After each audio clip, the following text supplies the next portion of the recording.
Hello and welcome to the Wisdom of Cycles. I'm delighted to be here, Mary Kennedy from the Celtic Wheel, and I am joined by one of my favorite people, Charlotte Donachie. Is that how you pronounce it? It's Donachie. Donachie. Yeah. But it's spelled like Donachie. Yeah, Donachie, Donahue always confuses me. I think that's an Irish surname, but yeah, it's had many iterations. Yeah. Right. So yeah, Charlotte is an amazing person, but also in particular a brilliant astrologer. And she did the Celtic Wheel with me last year. So we decided to come together to just talk about at each of the festivals what's happening in the skies, what's happening in the Celtic Wheel, in the energies of the seasons, really with the intention of sharing this wisdom, because we both live by this wisdom, really. And I know for me, living by the wisdom of cycles and living in rhythm with nature and with the cosmos and the stars has really made a big difference in my life. And it's just an easier way to be on this planet. So hand over to you, Charlotte, and what is it that this does for you, these, Celtic Wheel astrology? Yeah, thank you. Thank you for such a lovely introduction as well.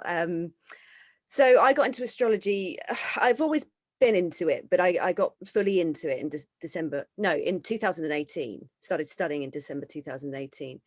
And one of the reasons was I've been working shamanically for quite a while and working with very earth related practices. But there was something missing for me.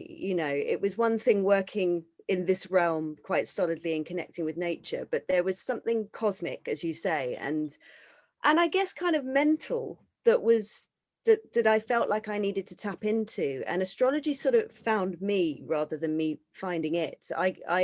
I got involved in it, as a lot of people do, because I was going through quite a stressful time in my life and I wanted to know why. So I investigated astrology for some answers, and then suddenly it was as if the union of what existing on this planet is about, bringing the earth together with the stars and us being the embodiment in the middle of it, came together and started to make complete sense of my reality. So once you get involved in astrology, it's very difficult to extricate yourself. You do become quite obsessed, and now I can't have any conversations without at least 3 planets in them. So it's one of those things. But for me, it's like an information highway, or the feedback of our consciousness. It's like we look up to the stars from the earth and we get the feedback of what it is we're actually doing down here, on a mass scale, on a collective scale particularly, but also personally. So that's why I got so involved in it. And then I was lucky enough to do the Celtic Wheel with you last year, which again allowed me to see the astrology and connect with it in a slightly different way, because I was looking at different cycles and things that I hadn't been so connected to on an earth level before. So I'm really excited to be able to bring it into this and to talk about the Spring Equinox and what the astrology is doing on that particular day. Yeah, and one of the big things for me is, astrology came into my life about 16 years ago when I was in a really hard place, and I just happened to go to an astrologer, and it just helped me make sense of where I was. It was like, oh, such a relief. Okay, it's not all my fault. Something kind of bigger is at play here, as is, of course, the journey for many of us who are really working into that kind of on that soul journey. But in the Celtic tradition, it was the pre-Celts that were the real stargazers. They left the monuments. Like in the Spring Equinox, we have 2 major monuments here in Ireland. Passage Tomb of Nouth, which is an incredible passage tomb, and Loch, oh God, it's just gone from my, Sliabh Cailleach.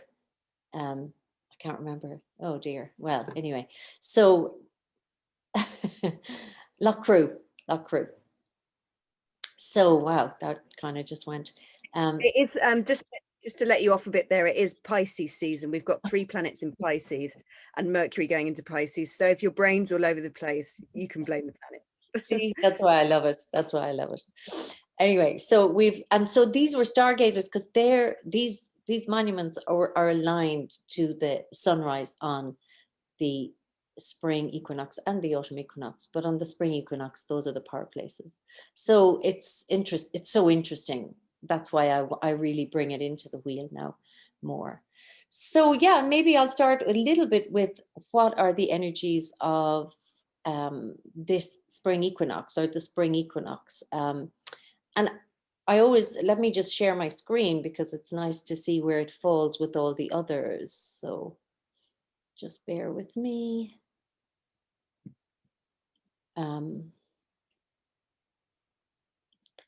So we're almost at the half point of the year. This is let me show you. So we started, the Celtic Wheel starts, and the Celtic, we move onto the Celtic Wheel in the new year is at Samhain here in October the 31st.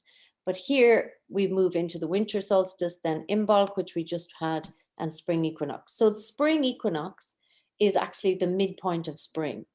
The cross-quarter days of Samhain, Imbolc, Bealtaine, and Lunasa are the beginning of each of the seasons. So Samhain began winter, Imbolc began spring. So at spring equinox, we are at the high point of spring. And the couple of things are really important at this time. So the sun is really getting strong. The solar masculine is getting stronger. From Samhain to winter solstice, it's all feminine principle is in dominance. And actually the solar masculine has been sacrificed into the earth. And at winter solstice in Newgrange, for example, in our beautiful Newgrange, the sun returns. It's really delicate, and that solar masculine is very delicate. And it starts to grow from the winter solstice to its height at the summer solstice. So by now we're halfway between winter solstice and summer solstice. So of course the days are of equal length. So one of the themes we work with is the opposites, working with the great wisdom of polarities, which was the Celts really honored. So that's one of the big pieces here. And as here, by the time we get to Bealtaine, we will move out of the dark half of the year and move into the light half, or the bright half, the Samos, summer, as what was called. So in the Celtic tradition, we've half the year is in the dark, Gamos, and half the year is in the bright, Samos. So at spring equinox, we're really moving towards that bright half of the year, but equal night, equal day. And so we work with the polarities. Another great theme is the return of the fertility, the return of the sun, the strengthening of fertility and growth. And we can see that everywhere. Now there is no stopping.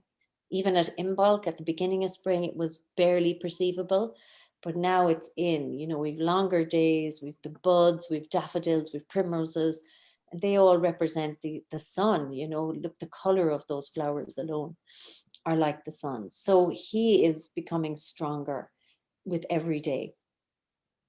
And then, the second theme is that the working with the opposites, and how important that is for us to live more from a place of wholeness, which is what this whole wheel is about. In the world, we have lived very much with a bias towards polarity, because we've lived in a world that has been really has been based on the ethic of perfection. So it's like we all have been, conditioned into bigger, brighter, better, faster, always on. So we've actually been trying to pick up the polarity of all the time of being performing. It's very over masculine way of being in the world. And with this pandemic, what we've been really invited into is pick up the other pole. Everything has become more confined, restricted. We've to find the inner resources rather than be in the external all the time. And our systems are not used to that. So it's really challenging for us. But anything to do with, when I look at opposites, it really helped me make sense of, or it holds a great wisdom for us, that actually everything evolves from two opposites. So it's a basic creativity. The creative force is always moving. So you know, if we take up a polarity where we're always working, where we're never off, where we're constantly on the go, what'll happen is we burn out. So the opposite polarity is renewal. And when we work with things like cycles, the Celtic cycle, it teaches us how that we must balance, bring balance, but it's not a balance that sits at the center. It's actually a balance that sits above the polarities. And actually, when you're above the polarities or beyond in the more state of oneness, not in the duality, then you can know there's a time that I need to rest and there's a time that I need to be on. There's a time that I need to renew and there's a time that I can really kick ass. And so we have been thrown from being very externally motivated, very masculine, masculine being that part of us that's out in the world, taking action, you know, moving in straight lines. This is, of course, very general, and it's beyond, um, you know, it's beyond gender.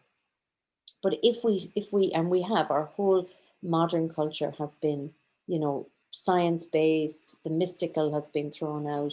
Um, so it's become unbalanced, and now what we're being really invited into is, and it's really uncomfortable because we're used to being in one pole, and we are being invited to pick up the other, and it's not easy, but that's what the spring equinox can teach us. And one of the other ways I'd be working with it at this time is also looking at, you know, when in this time of a pandemic of uncertainty, you know, our systems go into a threat, and you know, we tend to become anxious. Now we're in it for a year. It's been exhausting. It's been all of that. So we are really have an opportunity to start to pick up the other pole, to stop being in threat. We can hack that system of threat, but it means we have to stop listening to mainstream media all the time. We have to stop. We have to really disrupt this compulsion to constantly know what's happening and try and bring control in our lives. We can't. There is nothing. We don't have control right now.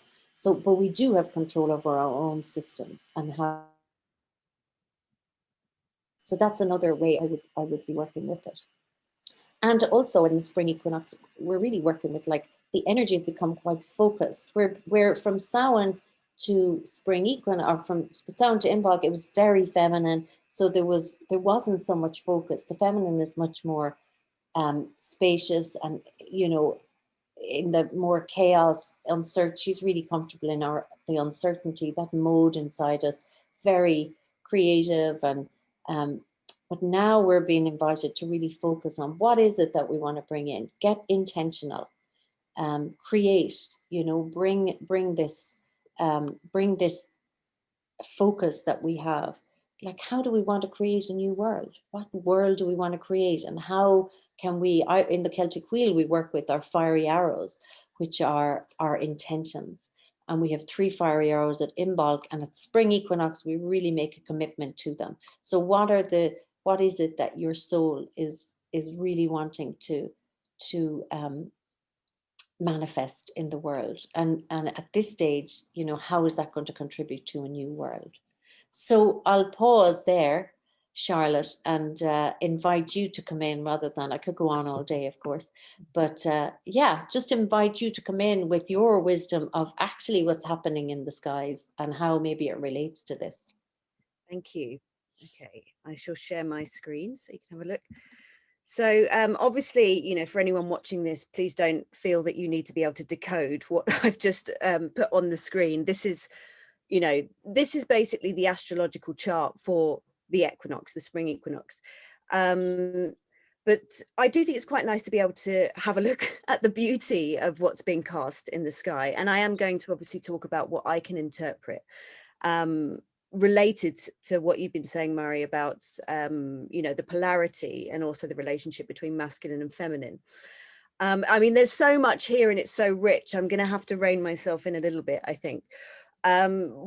I think the first point that I want to just make here is that I work with a female goddess called Vesta, who is an asteroid actually, and she's this little flame that you can see at the bottom of the chart down here. And it's interesting that I've been connected with this particular goddess recently and since I've been studying astrology, because she is becoming more pronounced in astrological readings, and as are a lot of the goddesses. But Vesta for me is the sovereign flame. You know, she's the flame that burns within us all. She is our purpose. And if you think about your fiery arrows, I was just thinking as you were talking, Murray, you think about your fiery arrow, she's the flame you light that arrow from. And then you fire it off into the distance. Vesta is the torch that we carry from lifetime to lifetime with a mission. Now, what we're seeing in the chart here is the collective Vesta. This isn't an individual chart reading. We're looking at our collective consciousness through the planets. And Vesta currently is in the sign of Virgo, which is actually her home sign, because she represents not just fire, but embodiment of fire. Virgo is an earth sign, so it's about bringing the fire into the body. And she's there for 9 months, which of course is a gestation period. And certainly from what I can interpret is over this 9-month period, which started, I think it was October 2020, it's a purification period. She's purifying the world and she's lighting the flame. She's feminine, you know, she's lighting the feminine flame and helping us to bring our sovereignty back. Now, the reason I'm focusing so much on her is that, as you can see, Vesta is solo down here at the bottom of the chart, while all of the planets are up here at the top.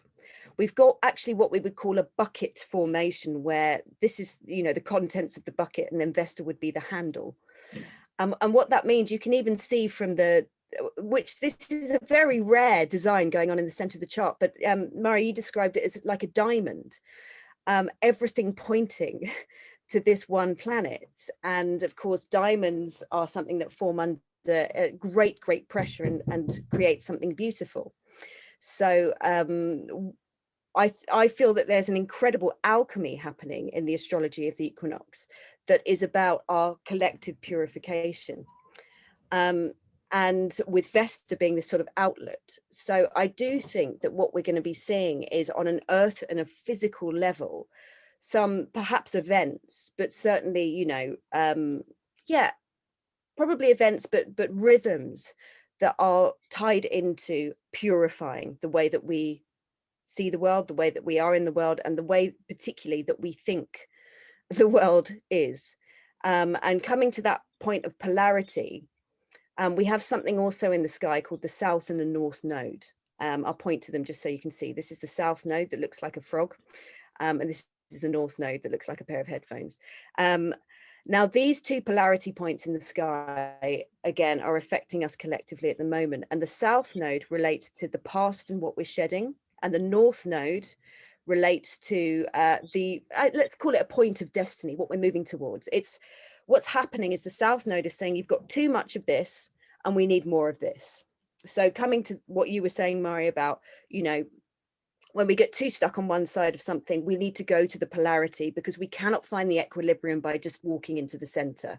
We're still going to be tipping the seesaw in the same direction. So we have to go from side to side until we find that sweet spot. And then, you know, whatever, enlightenment, ascension, whatever you want to call it, connection. So that's what the nodes do for us. And currently what we're experiencing in the nodes is Sagittarius as the part with it that we're shedding, which is about rigidity. It's very connected to religion. It's connected to dogmatic ideals and one truth. It being, you know, you'll see on social media at the moment, lots of people with different opinions absolutely hammering their version of truth home at the moment, and not willing to bend, being very rigid about what they see. Whereas actually that point of polarity that we're being asked to connect to much more is about multiple truths. It's about being much more flexible and adaptable in our mental space with our ideas, allowing ourselves to be educated by what's happening in the present, in our immediate environment, instead of sticking to ideals that have existed for, you know, centuries, purely because they've existed for centuries.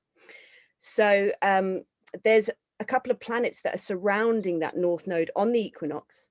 Mars, which is kind of action, and it's our warrior planet, and also the moon, which is our feelings and our emotions. We've got a masculine planet and a feminine planet.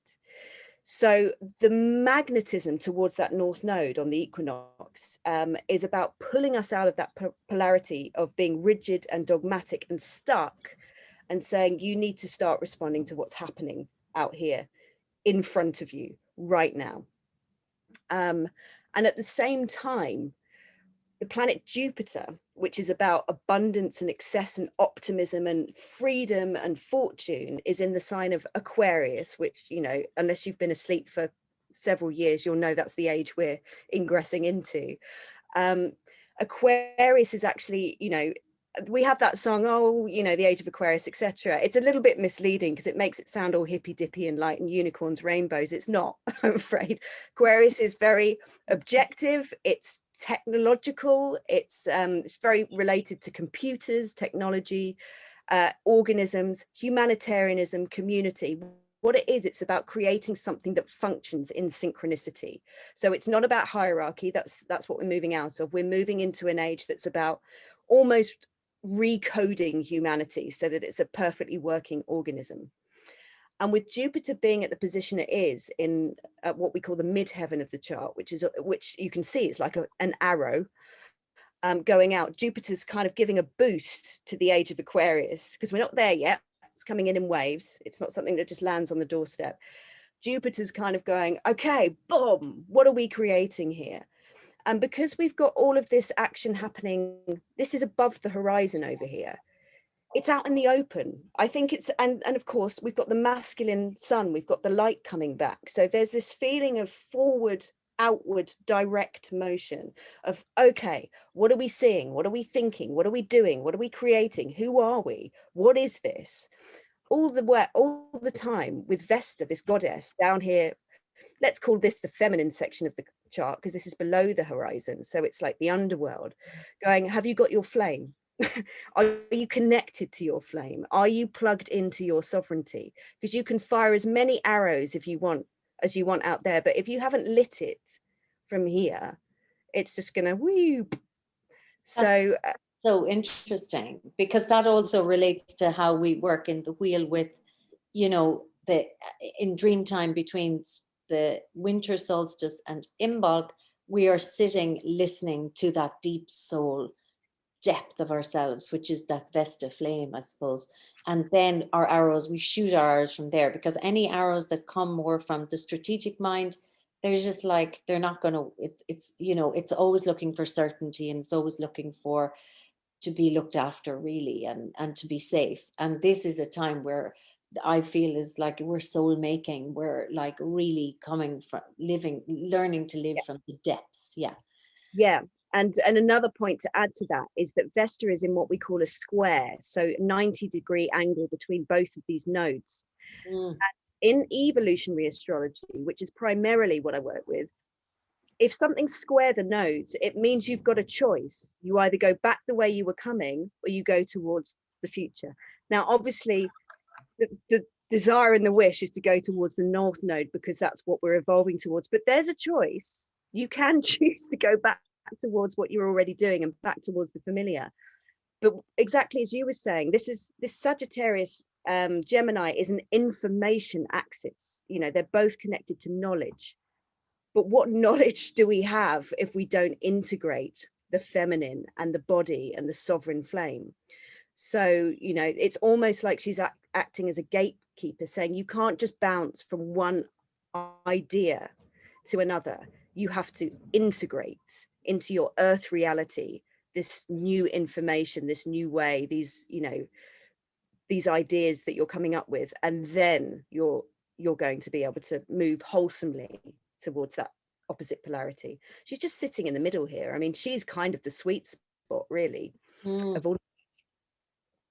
That's amazing. So really, it feels like we're at the spring equinox at this time, working with those polarities. The polarities are you going to stay in the familiar and the old system? Or are you willing to really believe and step into the new system? Are you going to stay in fear and threat?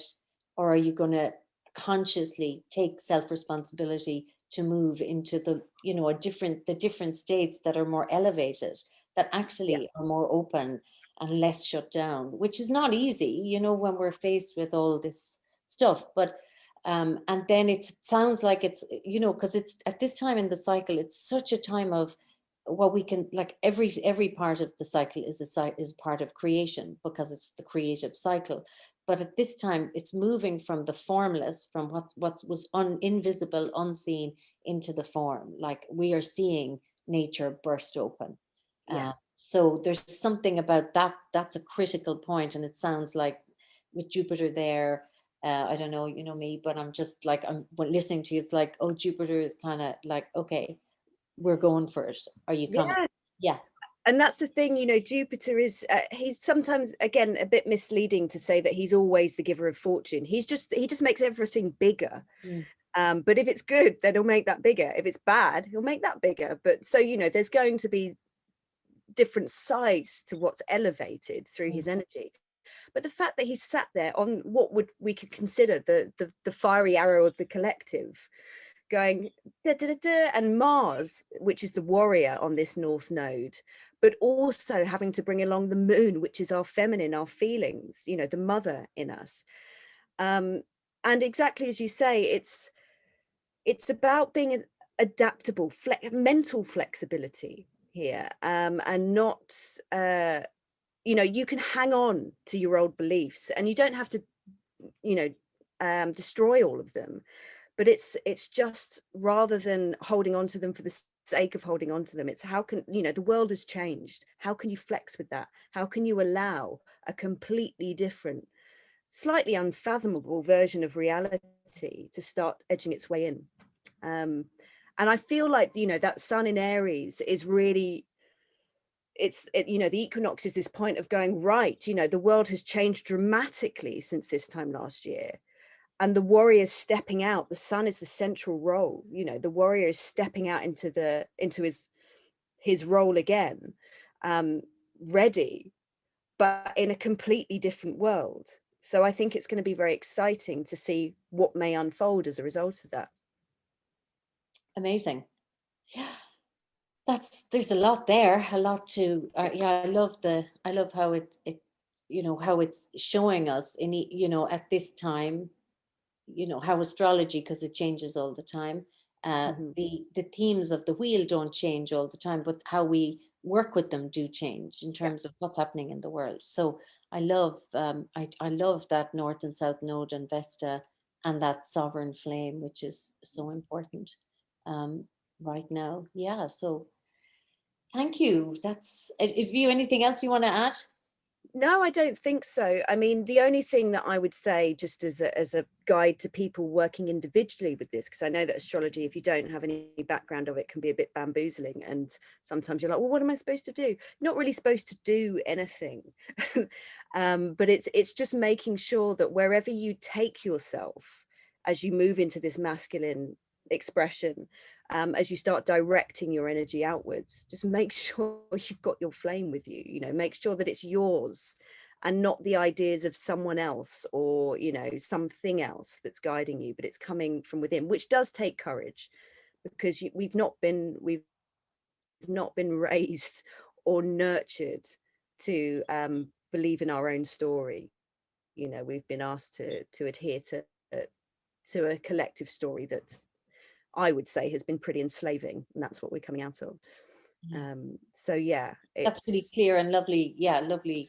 it's a good idea to earth if Mm.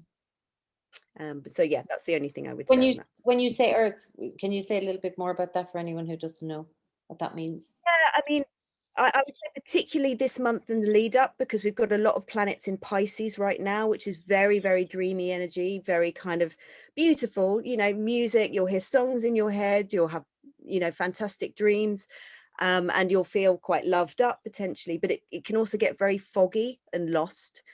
So practical, you know, gardening, making dinners, building things, anything that involves holding solid material or getting your hands in the dirt, you know, go and lie in the dirt.